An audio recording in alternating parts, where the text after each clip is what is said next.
Buenas tardes.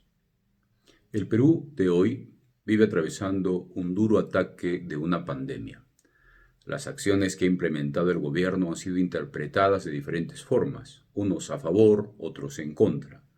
Pero contextualicemos lo que pasa en el Perú, que es parte de Latinoamérica, pero en otros países latinoamericanos de menores condiciones de desarrollo e inferior en crecimiento económico, no está ocurriendo lo que acontece en el Perú.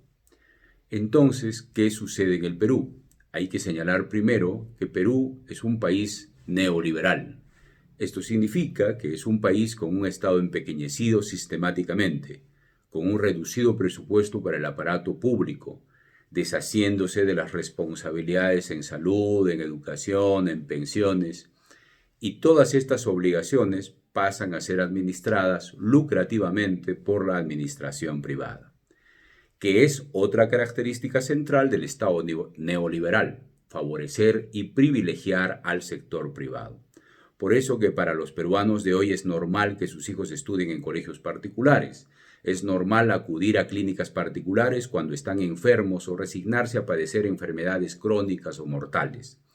Es inimaginable pensar en un Perú con el aparato público fuerte, eficaz y ético.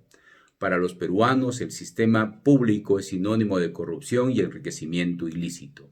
El sistema privado hegemónico propagandiza la idea que todo lo mejor proviene de lo privado. La mejor educación, la privada. La mejor salud, la privada. El mejor y único sistema de transporte es el privado.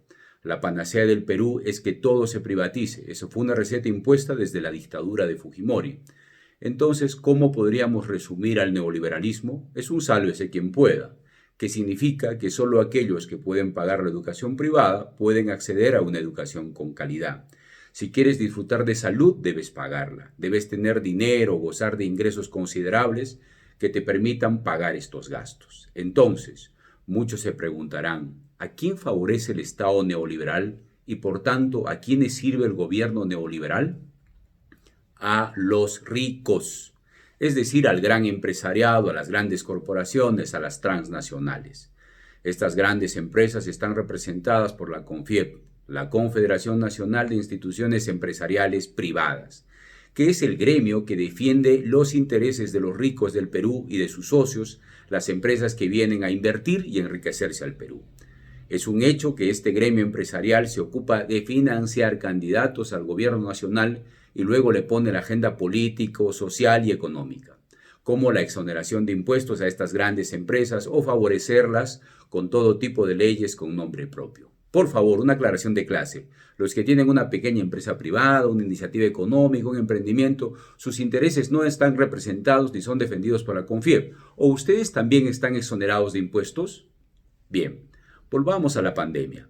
La pandemia en el mundo y también en el Perú significará pérdidas, crisis económicas, quiebras. Y por lo tanto, ¿quién creen ustedes que pagará el costo de esta crisis? Los de siempre, los ciudadanos comunes del Perú, o sea, los que no estamos considerados en la CONFIEP. Y para que ustedes puedan entender mejor este aspecto de la realidad, lo diré en estos términos. La estrategia para enfrentar la pandemia en el Perú es una estrategia CONFIEP, una estrategia neoliberal. Se lanza una gran operación de apoyo y rescate financiero a las grandes empresas. Al pueblo se le manda la cuarentena. Pues como decíamos, en un país donde el sistema público de sanidad, hospitales y atención médica está pauperizado y privatizado, ni la desmantelada salud pública ni las privilegiadas, escasas y poco implementadas clínicas privadas pueden responder a esta tragedia.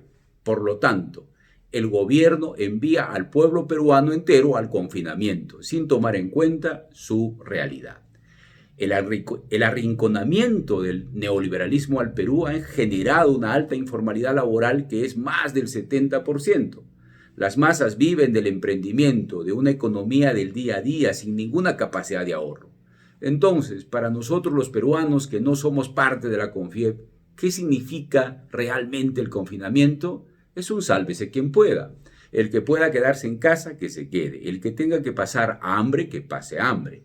El que tenga que salir a trabajar, a buscar el pan de cada día porque no tiene ahorros ni le ha llegado la insignificante ayuda del Estado, ese es el culpable de los contagios masivos y de no poder controlar la pandemia en el país. El Estado peruano toma decisiones de espaldas a la realidad del pueblo, hace sentir culpable a ese 70% informal y machacona con su propaganda de quédate en casa, pero mucha gente que tiene hambre, no tiene recursos para dar de comer a sus hijos, tiene que salir a trabajar. Entonces, seamos sinceros, ¿quién es el verdadero culpable de haber llegado a esta situación en el Perú? El neoliberalismo. Y los que lo representan y defienden, los que gobiernan con estos dictados y los que inocente o ingenuamente le aplauden. Este sistema es y será el único culpable de la tragedia en el Perú del COVID-19. Hasta una próxima entrega, camaradas.